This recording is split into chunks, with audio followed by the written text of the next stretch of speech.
Hello friends, welcome back to our channel உண்மை எரிந்தால். இன்றைக்கி நம்ம ஒரு முக்கியமான கிச்சனில் இருக்கக்கூடிய ஒரு பொருளை பற்றி தான் நம்ம பார்க்க போகிறோம்.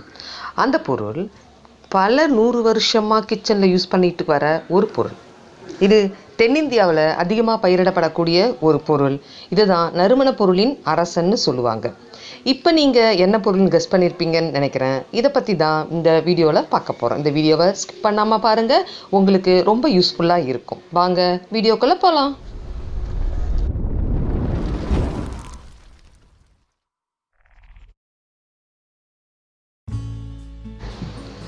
ஆமாங்க, இப்போ நீங்கள் கண்டுபிடிச்சிருப்பீங்க, நான் மிளகை பற்றி தான் பேச வந்திருக்கேன். அதனுடைய மகத்தான மருத்துவத்தை பற்றி தெரிஞ்சுக்கலாம். இந்த மிளகுல vitamin A, vitamin C, vitamin K, அது மட்டும் இல்லாமல் calcium, iron, phosphorus, sodium, magnesium, இப்படி பல சத்துக்கள் நிறைஞ்சதாக இருக்குது இந்த மிளகு.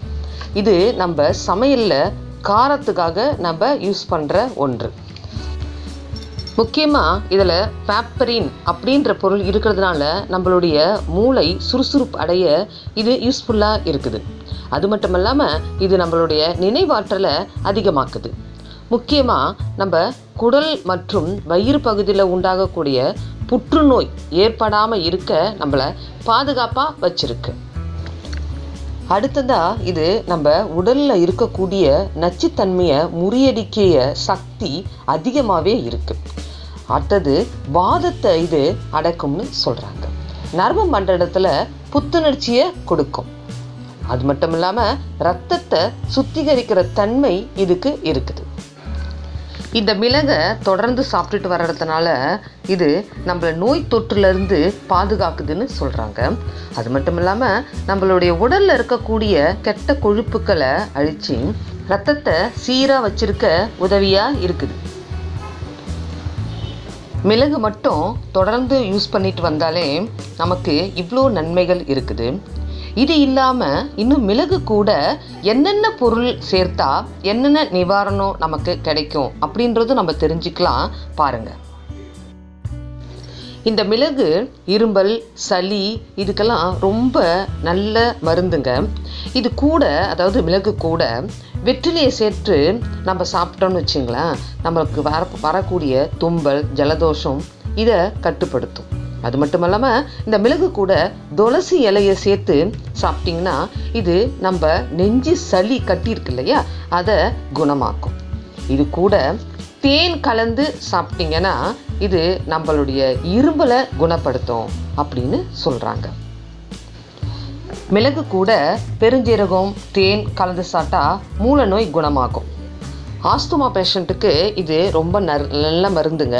டெய்லி 5 மிளகை அவங்க சாப்பிட்டாங்கன்னா அவங்களுக்கு ஆஸ்துமா குணமாகும் அப்படின்னு சொல்கிறாங்க.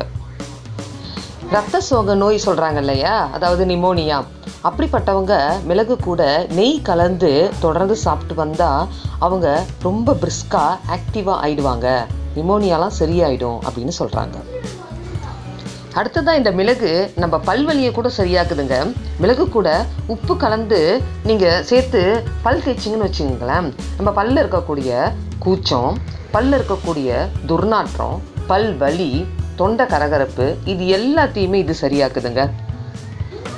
மிளகு மஞ்சத்தூள் கலவை அவ்வளோ சக்தி வாய்ந்ததுங்க. இது ரெண்டும் சேர்ந்ததுன்னா நம்ம உடம்புக்கு அவ்வளோ எதிர்ப்பு சக்தியை கொடுக்குது, நல்ல ஆரோக்கியத்தை கொடுக்குது, நல்ல ஜீரண சக்தியை கொடுக்குதுங்க.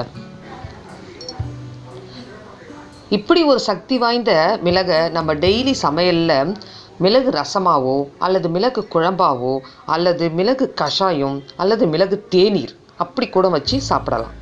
இப்போ வாங்க நம்ம மிளகு கஷாயம் எப்படி செய்யலான்னு பார்க்கலாம். ஒரு ஆளுக்கு 8 to 10 அளவு மிளகு எடுத்துக்கலாம்.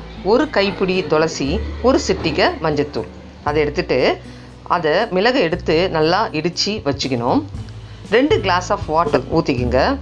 அது கொதிக்கும் பொழுது இது எல்லாத்தையும் அதில் போடுங்க. போட்டு நல்லா கொதிக்கட்டும். அது கொதித்து வந்து 1 கிளாஸ் ஆஃப் வாட்டர் வர வரைக்கும் கொதிக்கணும். அது கொதித்து முடித்த உடனே அதை வடிகட்டி எடுத்து குடித்தா அதோட எஃபெக்ட்டு நான் சொல்ல வேண்டாங்க, நீங்கள் குடிச்சிட்டு நீங்களே தெரிஞ்சுக்குவீங்க. அதனால தான் நம்ம முன்னோர்கள் சொல்லியிருக்காங்க 10 மிளகு இருந்தால் பகைவன் வீட்லேயும் சாப்பிடலாம் அப்படின்னு சொல்லிட்டு. அப்படின்னா என்ன, பகைவன் வீட்டில் போய் சாப்பிட்லாம் அப்படின்றது அர்த்தம் கிடையாதுங்க. நம்ம உடம்புல இருக்க விஷக்கிருமியை அழிக்கக்கூடிய சக்தி அதுக்கு இருக்குது அப்படின்ற மீனிங் தான் அப்போவே சொல்லிட்டு போயிருக்காங்க. அதனால் இப்போ நான் சொல்கிறேங்க, நமக்கு பகைவனாக இருக்கக்கூடிய கொரோனாவை அழிக்கக்கூடிய சக்தி கூட அந்த மிளகுக்கு இருக்குங்க. அதனால் டெய்லி நீங்கள் வீட்டுக்கு வெளியில் போயிட்டு வீட்டுக்குள்ளே வந்த உடனேவே ஒரு 4 மிளகை எடுத்து அதோட காரம் இறங்குற அளவுக்கு நல்லா மென்று விழுங்குனீங்கன்னா, அதோட காரம் இறங்குச்சுன்னா நம்ம தொண்டையில் சப்போஸ் இன்ஃபெக்ஷன் கிருமி இருந்தால் அது அழிஞ்சிடுங்க. இப்படி மகத்துவமான மிளகை நம்ம டெய்லி சமையலில் யூஸ் பண்ணி நலமோடு வாழலாங்க. இந்த வீடியோ உங்களுக்கு ரொம்ப பிடிச்சிருக்குன்னு நினைக்கிறேன். நம்ம அடுத்த வீடியோவில் சந்திக்கலாம். தேங்க்யூ. மறக்காம லைக் போட்டுருங்க. ஏதாச்சும் டவுட் இருந்தால் கமெண்ட் பண்ணுங்க. இந்த சேனலுக்கு நீங்கள் புதுசாக இருந்தால் சப்ஸ்கிரைபும் பண்ணிடுங்க.